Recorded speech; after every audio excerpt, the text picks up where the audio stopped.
40% लोग मैग्नीशियम की कमी का शिकार हैं। इसको मैनेज करना बेहद ज़रूरी है, क्योंकि मैग्नीशियम की कमी की वजह से जिस्म के अंदर लातादाद मसाइल जन्म ले रहे होते हैं।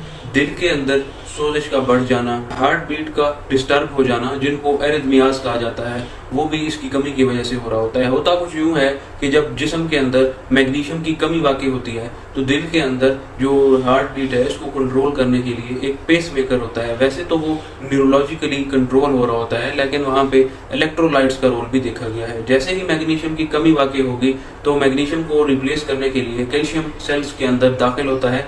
कैल्शियम के इन्फ्लक्स के बाद हार्ट बीट होती है वो इरेगुलर हो जाती है। इसके अलावा जो खून की शरेयानें जिस्म के अंदर होती हैं वो भी इसकी वजह से मुतासर हो रही होती हैं। वहाँ पे भी मैग्नीशियम की जगह कैल्शियम जाना शुरू कर देता है और उस जगह को वो थिक कर देता है। ब्लड वेसल्स के अंदर जो फ्लेक्सिबिलिटी होती है, उनकी जो इलास्टिसिटी होती है, फैलने सिकुड़ने की सलाहियत होती है, जो कि खून के बहाव में मदद कर रही होती है, तो वो इसकी वजह से मुतासर हो जाती है। ब्लड वेसल्स ज़्यादा हार्ड हो जाती हैं, उनके ऊपर कैल्सिफिकेशन, इन सब चीज़ों के बाद पेशेंट हाइपरटेंशन का शिकार भी होने लग जाता है।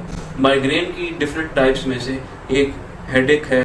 आंखों को और सर के हिस्से को माइग्रेन इन्वॉल्व कर रहा होता है। इसके अंदर भी जो ब्लड वेसल्स इस एरिया में होती हैं वो थिक हो जाती हैं और उसकी वजह से जो नर्व एंडिंग्स होती हैं वो इरिटेट होती हैं और पेशेंट हेडेक जैसे कंप्लेंट्स का शिकार होता है। तो इन पेशेंट्स के अंदर भी मैग्नीशियम सप्लीमेंट रिकमेंड किए जाते हैं। मैग्नीशियम की कमी की वजह से फटीग ज़्यादा रहती है, पेशेंट थका हुआ रहता है, पेशेंट ज़्यादा टायर्डनेस का शिकार रहता है, मूड डिस्टर्ब रहता है, एंजाइटी, डिप्रेशन मैग्नीशियम की वजह से ही ज़्यादा होने लग जाते हैं। डायबिटिक और प्री डायबिटिक पेशेंट मैग्नीशियम की कमी की वजह से बहुत ज़्यादा मुतासर हो रहे होते हैं, क्योंकि खून में पड़ा हुआ ग्लूकोज का लेवल कम करने के लिए जब इंसुलिन खून के अंदर दाखिल होता है, ग्लूकोज को सेल्स के अंदर ट्रांसफर कर रहा होता है। लेकिन जब मैग्नीशियम की कमी वाक़ई हो जाएगी तो सेल्स की तरफ इंसुलिन की सेंसिटिविटी भी कम होने लग जाएगी, जिसका नतीजा ये निकलेगा कि इंसुलिन सेल्स के अंदर ग्लूकोज को ट्रांसफर नहीं कर पाएगा, पेशेंट इंसुलिन रेजिस्टेंस का शिकार हो जाएगा। 300 से ज़ायद प्रोसेस हैं जिनके अंदर मैग्नीशियम इन्वॉल्व है।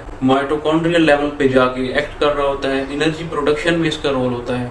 तो जब मैग्नीशियम की कमी वाक़ई होगी, पहले बने हुए एनर्जी सेंटर्स डेप्लीट हो जाएंगे और एनर्जी प्रोडक्शन स्लो डाउन हो जाएगी, पेशेंट ज़्यादा फटीग का शिकार रहता है। मैग्नीशियम की कमी की सबसे बड़ी वजह प्रोसेस्ड फूड है, हाई कार्ब्स डाइट है, रिफाइंड फूड है। रिफाइंड कार्ब्स भी इसकी एक वजह बन रहे होते हैं। अगर आपने डाइट में इस तरह की processed food, junk food add की हुई है तो आप इन प्रॉब्लम्स का शिकार हो जाएंगे। तो आपको यही चाहिए है कि इस तरह की फूड को आप अवॉइड करें। और ऐसे रीजंस हैं जिनकी वजह से मैग्नीशियम बॉडी के अंदर कम होने लग जाता है, जिनमें सर फहरिस्त है अगर पेशेंट लंबे अरसे तक डायरिया का शिकार रहा है, मैग्नीशियम की कमी वाक़ई हो जाती है। अगर पेशेंट एंटीबायोटिक्स बॉडी में होने वाले किसी इन्फेक्शन की वजह से ले रहा था तो भी मैग्नीशियम की कमी वाक़ई हो रही होती है। एजिंग इज अनदर फैक्टर जिसकी वजह से मैग्नीशियम के सेंटर्स डेप्लीट हो रहे होते हैं, मैग्नीशियम की एब्जॉर्प्शन जिस्म के अंदर स्लो डाउन हो जाती है। अगर पेशेंट अल्कोहलिक है तो ऐसे पेशेंट्स के अंदर भी मैग्नीशियम की मिकदार खून के अंदर कम पाई जाती है। कंडीशन में मैग्नीशियम की कमी को पूरा करने के लिए डिफरेंट डाइटरी ऑप्शंस को देखा जाता है, जिनमें सर फहरिस्त है डार्क ग्रीन लीफी वेजिटेबल्स।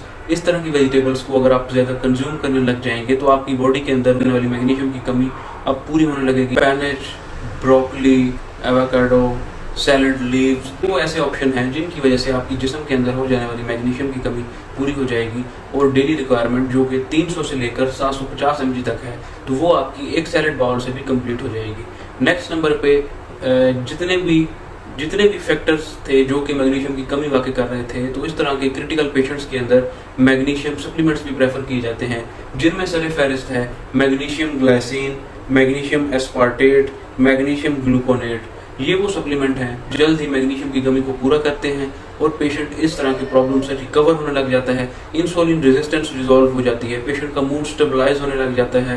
पहले जो नींद डिस्टर्ब रहती थी वो अब पेशेंट के स्लीप आवर्स भी इम्प्रूव होने लग जाते हैं और पेशेंट इरिटेबिलिटी, एंजाइटी और डिप्रेशन से भी निजात हासिल कर सकता है।